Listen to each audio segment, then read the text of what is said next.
नमस्कार पाठकगण। आज हम सब पढ़ेंगे हिंदी साहित्य इतिहास लेखन की समस्याएं एवं परंपरा। तो जैसा कि पाठकगण आप सभी जानते हैं, साहित्य के इतिहास का अध्ययन विविध समयों की परिस्थितियों और प्रवृत्तियों के आधार पर किया जाता है। इसलिए काल विभाजन की प्रक्रिया द्वारा प्रत्येक काल की सीमा एवं निर्धारण किया जाता है। विभिन्न युगों में साहित्यिक प्रवृत्तियों की शुरुआत, उनका उतार चढ़ाव, उनकी सीमा निर्धारण करती है, परंतु इसका अर्थ यह नहीं है कि किसी काल विपक्ष में जो प्रवृत्तियां हैं वे एकदम खत्म हो जाती है या उनमें एकदम परिवर्तन आ जाता है। काल विशेष में चलने वाली प्रवृत्तियां कमोबेश होती हुए भी विलुप्त होने लगती है और अन्य प्रवृत्तियों मुख्य रूप से धारण करने लगती है। इसका अर्थ है पाठकगण की हमेशा निरंतर बदलाव होते रहता है और इसी प्रकार हिंदी साहित्य जगत में भी निरंतर परिवर्तन होते रहा है। तो आज हम देखेंगे कि लेखन की समस्याओं में एवं परंपराएं कैसी थी और इसमें समस्या क्या क्या थी।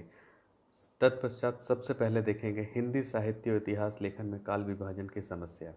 कोई भी इतिहास यूं तो निरंतर की प्रवृत्तियों के कारण समग्र होता है। क्या कहता है कि निरंतर प्रवृत्तियां जो होती हैं उनमें उसके कारण क्या होता है, समग्र होता है, मतलब पूरा होता है। किंतु समग्रता का अवबोध करने के लिए उसका वैज्ञानिक वर्गीकरण आवश्यक है। तो अगर उसकी समग्रता होगी तो उसका अवबोध मतलब जान पहचान कराने के लिए उसका वैज्ञानिक वर्गीकरण आवश्यक हो जाता है। बिना वैज्ञानिक वर्गीकरण के हम कभी भी नहीं कह सकते हैं कि ये साहित्य इतिहास इस काल विभाजन में है या उस काल विभाजन में। तो इसके लिए वर्गीकरण जो है वैज्ञानिक पद्धति के द्वारा ही आवश्यक है और इसको करना ज़रूरी होता है।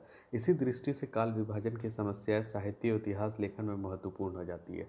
तो इसी दृष्टि से क्या हो जाता है, काल विभाजन की समस्याएं जो होती है साहित्य और इतिहास लेखन में महत्वपूर्ण हो जाती है। अब हिंदी साहित्य इतिहास लेखन परंपरा में जो आरंभिक प्रयास थे, चाहे वह भक्त काल, कविमाला की श्राद्धिस रचनाएं हो, चाहे गार्स की दत्तासी या शिव सिंह सेंगर के प्रयास, उनमें से काल विभाजन का प्रयास नहीं किया गया। तो हम देखते हैं कि साहित्य इतिहास लेखन की परंपरा में आरंभिक प्रयास कोई नहीं किया था जिसमें भक्तमाला हो या फिर कविमाला हो या और भी सदृश रचनाएं हो, उसमें काल विभाजन का प्रयास किसी ने नहीं किया और उनमें काल विभाजन हुआ भी नहीं था आरंभिक काल के दौर में। यह प्रयास प्रथमतः जॉर्ज गियर्सन, सबसे प्रथमतः किसने किया था, जॉर्ज गियर्सन। तो ये हमेशा एक नंबर के प्रश्नों में पूछा जाता है कि सर्वप्रथमतः किसने काल विभाजन वैज्ञानिक पद्धति के द्वारा प्रारंभ किया था, तो जॉर्ज गियर्सन ने किया था। वह संपूर्ण साहित्य 11 कालों में बांटा। कितने कालों में बांटा था, जॉर्ज गियर्सन ने 11 कालों में बांटा था पाठकगण। तो इस विभाजन की समस्या यह थी कि इसे कई कालखंड और गैर साहित्यिक आधारों पर स्थापित किए गए थे। यथा कंपनी के शासन में हिंदुस्तान, विक्टोरिया के शासन में हिंदुस्तान, कंपनी के शासन में हिंदुस्तान, विक्टोरिया के शासन में हिंदुस्तान, 18वीं शताब्दी कुछ काल के व्यक्ति विशेषण पर आधारित हो गए थे।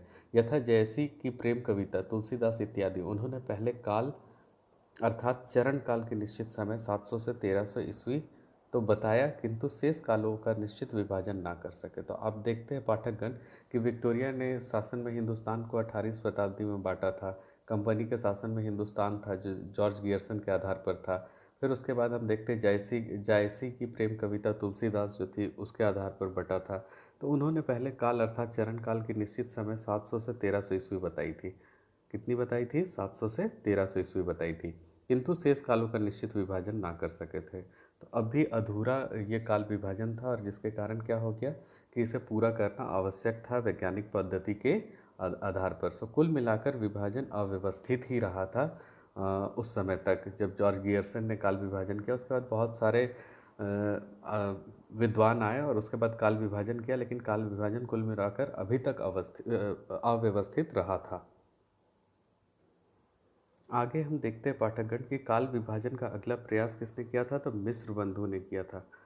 मिस्र बंधु ने किया और मूलतः 5 कालखंडों को स्वीकृत किया। कितने कालखंडों को स्वीकृत किया, 5 कालखंडों को स्वीकृत किया। पुनः पहले 3 खंडों के दो दो उपखंड बनाए जिससे कुल 8 काल निर्धारित हुए, जो इस प्रकार है। तो पुनः पहले 3 खंड का, पहले कितने खंड थे, पहले 3 खंड थे जिसको दो दो खंडों उपखंडों में बनाए, जिसके कुल 8 काल निर्धारित हुए, जो इस प्रकार हैं। ठीक है। तो सबसे पहले पूर्व आरंभिक काल 643 से 1286 ईस्वी तक, फिर उसके बाद उत्तर आरंभिक काल 1287 से 1387 ईस्वी तक। इसको इन्होंने नाम दिया आरंभिक काल। किसने नाम दिया, मिस्र बंधुओं ने।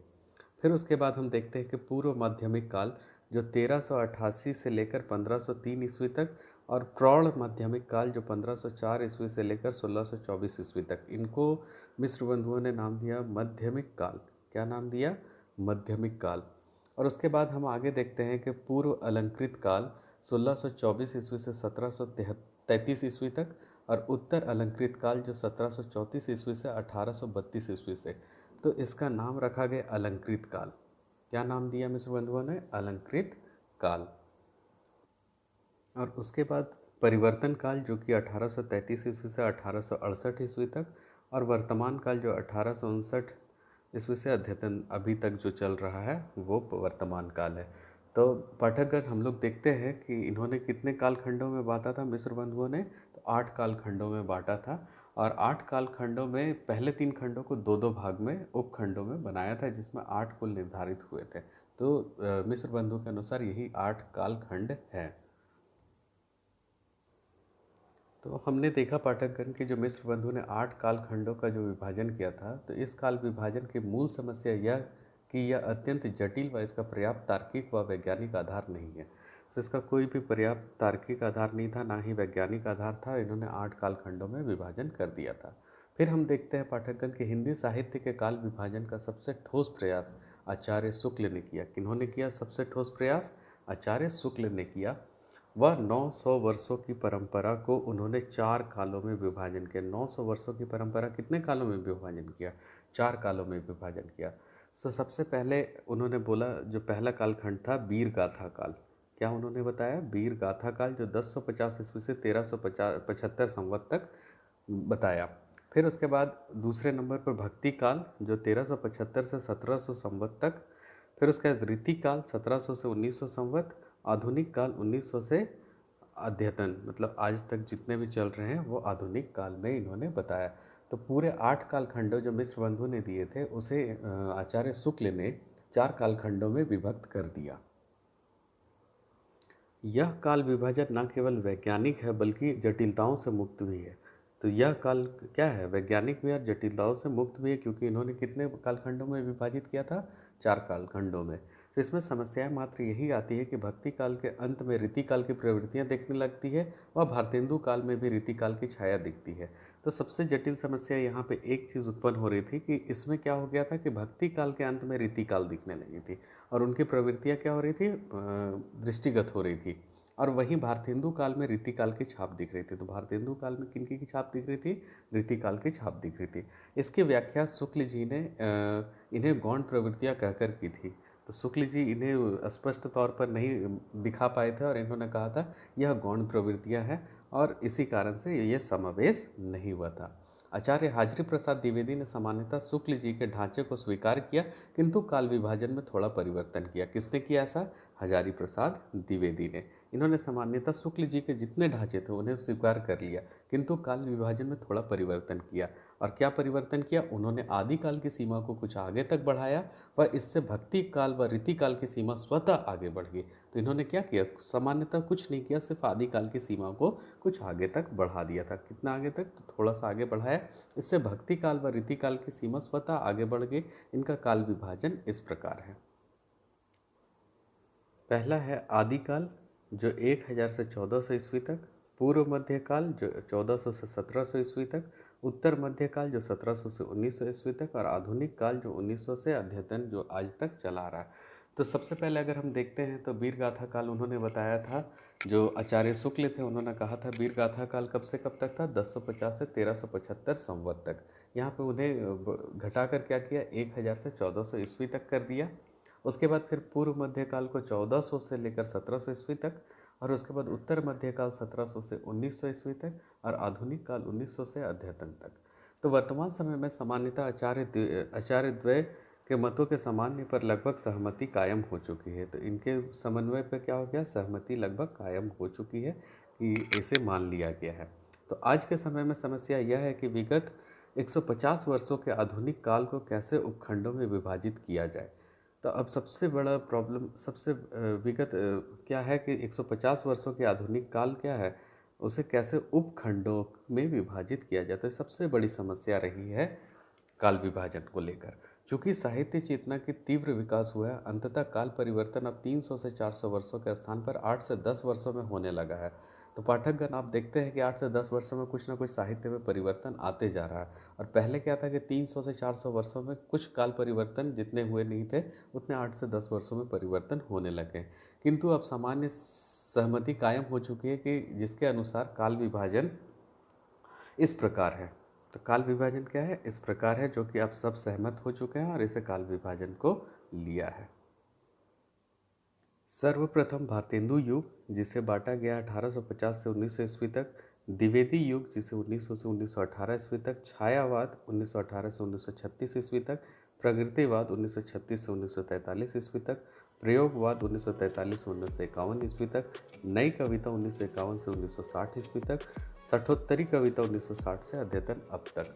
तो आप पाठकगण देख सकते हैं कि सामान्य सहमति कायम हो चुकी है और 8 से 10 वर्षों में विगत क्या है, परिवर्तन आने लगा था, जिसके कारण हर युग को उनके प्रतिवादी के नाम से ही बांटा गया है।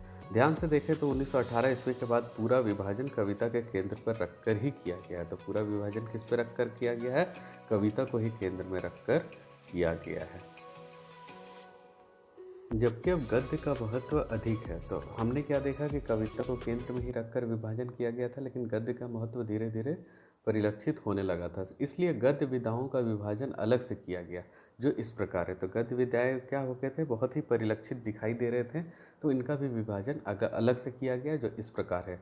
सबसे पहले उपन्यास। उपन्यास प्रेमचंद पूर्व युग, प्रेमचंद युग, प्रेमचंदोत्तर युग, स्वांतयोत्तर युग। कहानी। कहानी में प्रेमचंद पूर्व युग, प्रेमचंद युग, प्रेमचंदोत्तर युग। नई कहानी, आ कहानी, सहज कहानी, सक्रिय कहानी, समानांतर कहानी, सचेतन कहानी, समकालीन कहानी। तो यहाँ पर पाठकगण हमने देखा कि सबसे पहले कविता के आधार पर क्या किया गया था कि विभाजन किया गया था। उसके बाद अलग से जो विधाएं, गद्य विधाएं थी, उनके आधार पर भी विभाजन किया गया। तीसरा विभाजन नाटक के आधार पर प्रसाद पूर्व युग, प्रसाद युग, प्रसादोत्तर युग। आलोचना के आधार पर शुक्ल पूर्व युग, शुक्ल युग, शुक्लोत्तर आलोचना युग। स्वच्छंदतावादी आलोचना, ऐतिहासिक आलोचना, मनोविश्लेषणात्मक आलोचना, इस आधार पर भी वर्गीकरण किया गया। नई समीक्षा, समकालीन समीक्षा, निबंध के आधार पर शुक्ल पूर्व युग, शुक्ल युग, शुक्लोत्तर युग। तो इस तरह से काल विभाजन किया गया। स्पष्ट है कि हिंदी साहित्य इतिहास लेखन परंपरा काल विभाजन की समस्या का पर्याप्त समाधान कर चुकी है। कुछ विवाद अभी भी शेष हैं, किंतु समय के साथ उनको सुलझा लेने की संभावना मानी जा सकती है। तो आज के युग में जो काल विभाजन की समस्या थी, वो पूरी परंपरा काल विभाजन के जो पर्याप्त समाधान था वो मिल चुकी है। कुछ विवाद अभी भी कुछ शेष है, किंतु समय के साथ उनको भी सुलझा लेने की संभावना मानी जा सकती है। तो आज हमने देखा कि काल विभाजन की समस्याएं और परंपराएं क्या थी और इसे किस प्रकार इन्होंने सबने सुलझाया और किस तरह से काल विभाजन किया गया। अगर मित्रों आपको मेरा वीडियो अच्छा लगता हो तो लाइक करें, सब्सक्राइब करें और नीचे टॉपिक लिख दें कि आपको कौन से टॉपिक देखनी है, पढ़नी है, तो मैं उस टॉपिक पे वीडियो बनाऊंगा। धन्यवाद।